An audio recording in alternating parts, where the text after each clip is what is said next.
Okay, go. All right, how's it going? This is my Tero cell. It's a 11 plate Tero. They call it double Tero. It produces 6 liters per minute of hydrogen. I installed it right here behind my grill. I think you can see it right here between the license plate and the grill. It's kind of hard to see back there, but there's a radiator mount, and I decided to mount it right between the radiator and the bumper. That's just seemed like the best place. I looked at a lot of places. It seemed to be the right place. You can get a better view of right here how I hooked it up.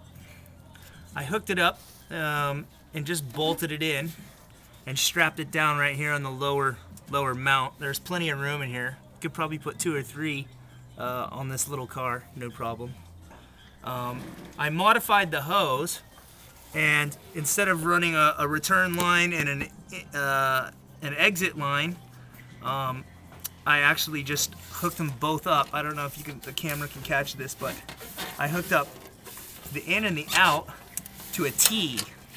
Okay, and then this T goes to one hose, and then the hose feeds its way up through the car, and it feeds its way up here through and back around the battery. So you can see this is actually the only hose that's going to the Tero cell.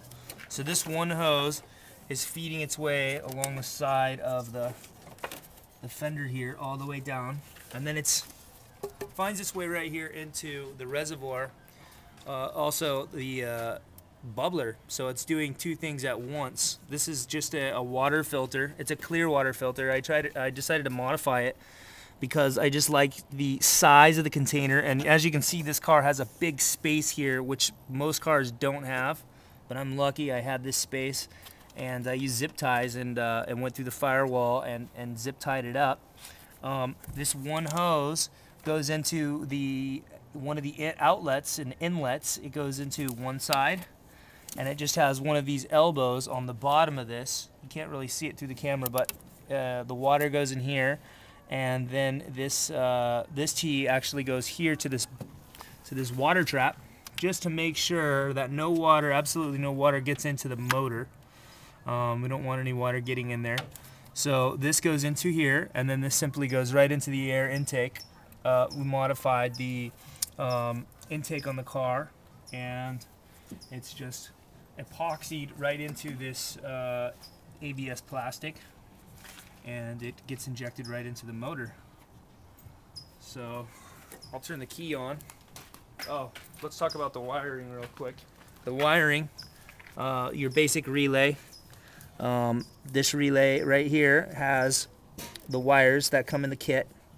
There's a 30 amp fuse in line. You can take the fuse in and out of here.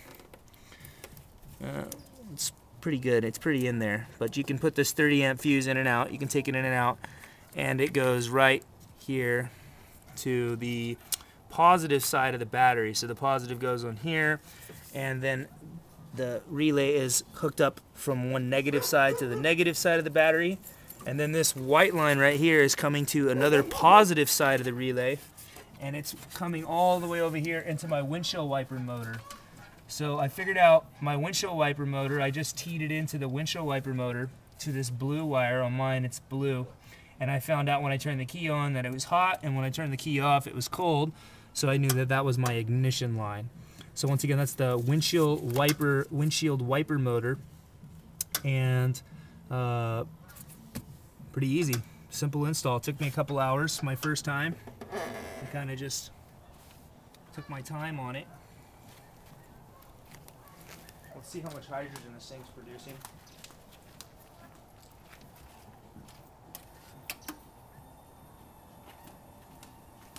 This thing might be a little bit of condensation on here. Oh, cheating on. Get some of the. There we go. Now we can see it. So the key, I just flicked the key on, and it is bubbling away right now, as you can see.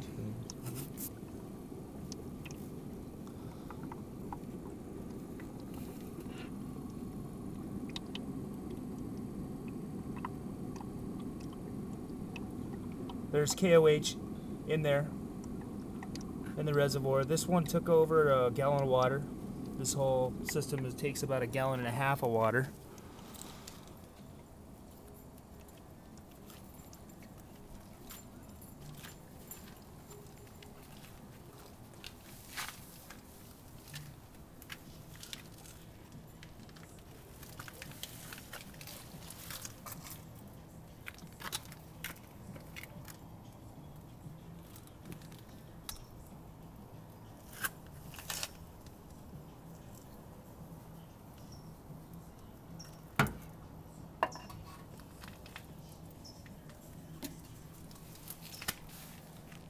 All right, and that is the Tero cell installed. Very good. This is yet another successful installation of the Tero 2.0 on an Isuzu Diesel Imark. I'm Destino Doss, and this has been Josiah Marquez. Thanks very much for watching.